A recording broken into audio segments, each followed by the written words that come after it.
I've watched this happen more times than I can count. Two people retire the same year.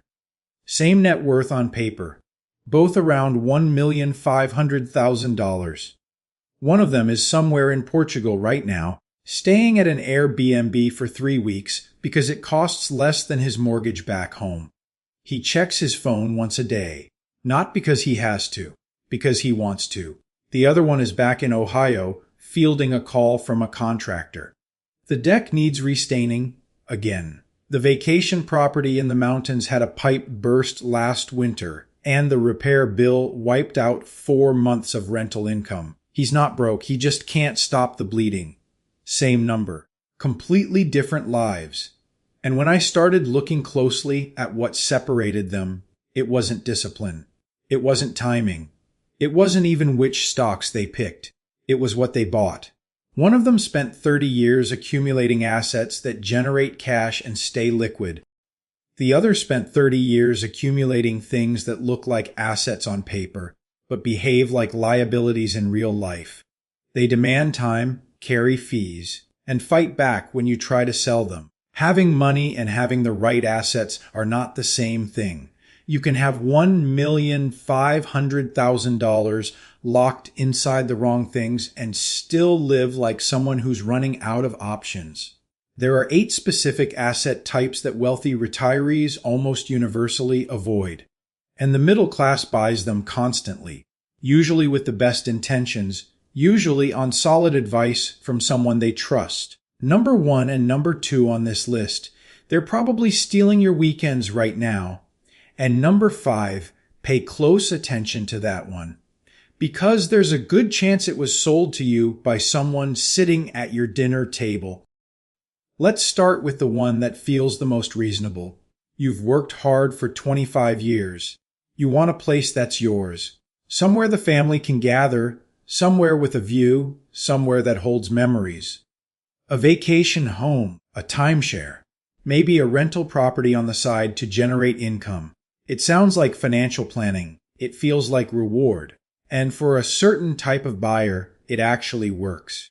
But that buyer is not the person standing in a hardware store at 9 p.m. on a Friday, loading a cart with weatherproofing supplies before a 3-hour drive up the mountain. I've been close to situations like this more than once. A couple in their late 50s. He wanted to keep the lake house because it was the one place the whole family still showed up together. She was exhausted. Every long weekend that was supposed to be a break had quietly become a maintenance trip. Cleaning gutters, replacing a water heater, winterizing the pipes before the first freeze. They weren't vacationing. They were managing a small property business. Unpaid, unplanned, and increasingly hard to exit. That tension is more common than people admit, and it usually doesn't surface until after the purchase. This is the core problem with vacation homes, timeshares, and even rental properties for most people entering retirement. The carrying costs don't stay still. Property taxes go up. HOA fees go up. Maintenance accumulates in ways that no spreadsheet fully captures. And timeshare maintenance fees, according to our DA, have already cleared $1,400 per year on average, with no ceiling in sight. But the bigger issue isn't the bills. It's the opportunity cost. If you tie up $500,000 in a vacation property, that money is not working anywhere else. A diversified passive portfolio at a conservative 7% annual return generates $35,000 a year. That's the number you're giving up. $35,000 cash every year. Buys a lot of 5-star hotels in a lot of different countries. And at no point do you need to call a plumber. That's the trade-off nobody shows you on the brochure. You thought you were buying a retirement asset. What you actually bought was an unpaid second job, with no HR department, no salary, and no clear exit strategy. Because here's what most people discover too late. Vacation homes are hard to sell at the price you need. Timeshares are nearly impossible to exit without taking a serious loss. And rental properties, once you factor in vacancy, management, repairs, and your own time, the math gets a lot quieter. The carrying costs don't just drain your cash flow, they drain your years. When you're 60 and dealing with a tenant's broken furnace at 2 a.m., that's not passive income. That's something else entirely. And it compounds, not in your account, but in your stress level, your calendar, and your relationship. You can sell a house if you get tired of it. That option still exists.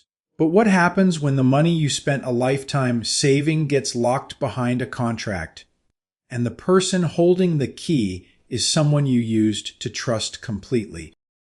There's a particular kind of financial product that gets sold at kitchen tables, not in offices, not over email, at kitchen tables, or on the golf course, or after Sunday service. Somewhere that feels like a conversation between people who know each other, trust each other, and would never steer each other wrong. Someone you've known for years leans across and says, "The market is unpredictable. You've worked too hard to lose it all in a correction. What if I showed you something guaranteed?" And the word guaranteed does a lot of heavy lifting in that sentence. I used to think buying financial products from someone you've known a long time was the safest move. Someone with skin in the game, someone who cares about your family. I was wrong about that. A large commission has a way of reorganizing a person's priorities, not because they're dishonest, but because the incentive structure does its job quietly. And the contract they slide across the table, all 50 pages of it, is what actually governs your future, not the handshake, not the lunch. This is how most people end up in high-fee annuities and whole life insurance policies they didn't fully understand when they signed. The pitch is clean. Guaranteed returns, tax-deferred growth, protection from market volatility. For a certain kind of buyer, parts of that pitch are even true. But here's the mechanism that rarely comes up at the kitchen table. Variable and indexed annuities typically carry internal fees of 3% to 4% per year. Sometimes more once you stack the mortality charges, the rider fees, and the subaccount expenses. If the market returns 8% in a given year, your effective return after fees lands somewhere around 4% to 5%. You handed back nearly half the upside, and that's before taxes. When you eventually withdraw from an annuity, the gains get taxed as ordinary income, not as long-term capital gains.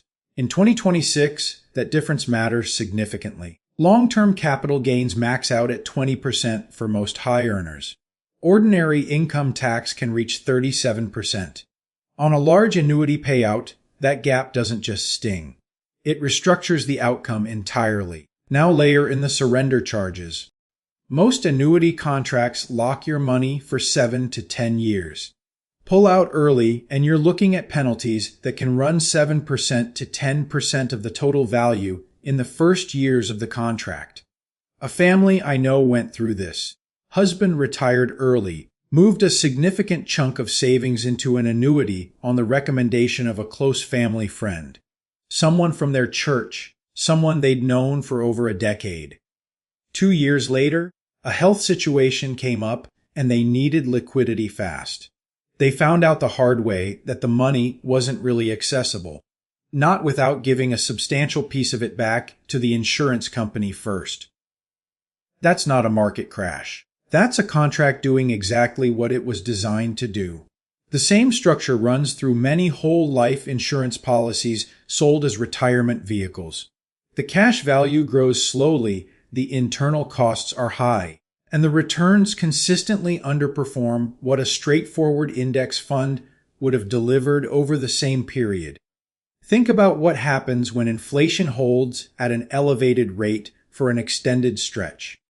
Your annuity's fixed payment schedule stays exactly where it was, while groceries, healthcare, and everything else continues to move. You can't rebalance. You can't shift allocation. You're locked. The safety you bought becomes the thing that prevents you from adapting. The biggest wealth destroyers in retirement aren't market crashes. They're safe products sold by familiar faces that hold your money hostage through surrender fees and an IRS tax structure that quietly takes a much larger cut than you were ever shown on a whiteboard. If you've already bought one of these products, don't spend time blaming yourself. These companies have invested billions of dollars making sure this pitch sounds like exactly the right move for someone in your position. The design is sophisticated, the presentation is warm, and the fine print is written by people whose full-time job is fine print. But now you know the mechanism. And there is a way out, which we'll get to. There's one thing you can say about an annuity, though. At least there's a number attached to it. A promise, even if it's an expensive one. The next 3 assets don't even offer you that. With these, you're paying for the privilege of taking on someone else's risk. There's a certain point in a person's financial life where simplicity starts to feel embarrassing. You've built something real. You have more than most people around you. And somewhere along the way, the advice shifts. A broker suggests it's time to diversify into something more sophisticated. A colleague mentions what his portfolio manager has been doing. You get invited to a presentation about structured products, custom-built instruments, downside protection, market-linked returns. It sounds like you've graduated. You haven't. The last 3 assets on this list share one thing in common: complexity that benefits the seller far more than it benefits you. Start with high-yield bonds, what the industry used to call junk bonds before the rebranding. The pitch is straightforward: do accept a little more risk, earn meaningfully higher interest. And in calm markets, the math holds up on paper. The problem is timing. High-yield bonds default at the worst possible moment. During economic contractions, when your other assets are already under pressure, when you least want to be absorbing a loss. You reach for extra yield, and the extra yield reaches back. In retirement, a portfolio hit you can't recover from isn't a setback. It's a permanent reduction in your floor. Structured products are more complicated, which is part of the point. These are engineered instruments, typically combinations of bonds and derivatives, designed to offer market participation with downside protection. They're sold with detailed illustrations and a lot of confidence. What the illustrations don't always emphasize: the fees embedded in the structure itself, the counterparty risk you're absorbing, and the liquidity constraints that make it difficult to exit if your circumstances change. The complexity isn't incidental, it's the product. And complexity in financial products almost always transfers value from the buyer to the builder. Then there's the one that does the most quiet damage over time: actively managed funds. This is where the math becomes uncomfortable. Take a $2 million portfolio. An actively managed fund charging 1% per year in management fees costs you $20,000 annually before you've seen a single return. That fee doesn't shrink when markets are flat. It doesn't pause when the manager underperforms. It runs every year, compounding in reverse against your balance. Over 20 years of retirement, that 1% fee differential doesn't cost you $400,000. It costs you significantly more once you account for the compounding returns you never received on the money that left your account each year. We're talking numbers that would buy a serious piece of real estate or fund a decade of travel. And the performance doesn't justify the cost. According to the most recent SPIVA report, roughly 90% of actively managed funds fail to beat their benchmark index over a 15-year period. Not underperform slightly, fail to beat. The managers charging you for their expertise are, as a group, delivering results that a low-cost index fund would have matched or exceeded for a fraction of the price. The wealthy retirees who stay wealthy aren't doing something exotic. They're doing something almost boring: low-cost index funds, transparent fee structures, broad diversification, and tight control over what leaves their account every year. They stopped trying to beat the market and started focusing on not losing to their own cost structure. Sophistication in investing usually means fragility. Simplicity is what actually holds up over time. So here's where we are. If you've been watching this list and doing the math in your head, maybe you recognize one of these. Maybe two. Maybe you're sitting there thinking about a contract you signed 5 years ago, or a fund you've been holding without ever really questioning the fee structure. You're not alone in that. And more importantly, there are actual moves you can make. What do you do next? Let's be practical for a minute. If you're holding a timeshare, the first move is simple. Even if it's uncomfortable, stop pretending it's an asset. It isn't. It's a recurring liability with a contract attached. There are legitimate exit companies that specialize in timeshare deed transfers, not the predatory ones that charge $5,000 upfront and disappear, but licensed firms that work directly with the resort. The exit won't be clean. You likely won't recover what you paid. But stopping the annual maintenance fee bleed from compounding further is worth more than protecting your ego about the original purchase. For a vacation home or rental property that's draining more than it generates, run the real number, not the optimistic version. Take your gross rental income, subtract property taxes, insurance, HOA fees, average maintenance, vacancy rate, and the value of your own time. If what's left is less than 4% of the property's current market value, you're underperforming a basic index fund while doing actual labor. That's the signal. Selling feels like admitting something. I understand that. But redirecting $500,000 in trapped equity into a liquid, low-cost portfolio doesn't mean you failed.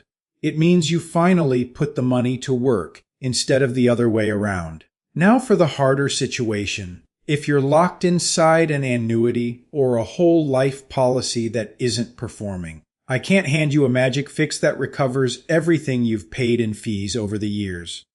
That money is gone. But I can point you towards something most people in this position have never been told about. IRS Section 1035 exchange. Under Section 1035, you are legally allowed to transfer the value of an existing annuity or whole life insurance policy directly into a new contract. One with lower fees, better structure, more transparency, without triggering a taxable event at the moment of transfer. The IRS doesn't treat it as a withdrawal. No immediate tax hit. No surrender penalty on the receiving end. This doesn't work in every situation, and the details matter. But if you are sitting inside a high-fee annuity right now, paying 3% to 4% annually on a contract that's locking you out of liquidity, a 1035 exchange into a low-cost immediate annuity or a fee-transparent variable annuity could meaningfully change your trajectory, without the tax consequence you assumed would come with any exit. Talk to a fee-only financial advisor about this, not someone on commission. Someone whose only payment comes from you. For actively managed funds, the move is more straightforward. Check the expense ratio on everything you're holding. If it's above 0.5%, ask why. If you can't get a clear answer, that's the answer. Low-cost index funds, total market, S&P 500, international, charge between 0.3% and 0.1% annually.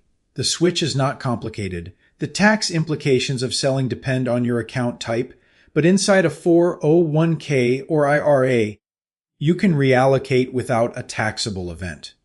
Control what leaves your account. That's the whole game. I'm not going to tell you any of this is easy. Unwinding a bad financial decision takes time, and sometimes it costs something on the way out. But the alternative is paying that cost every single year, quietly, while the compounding works against you.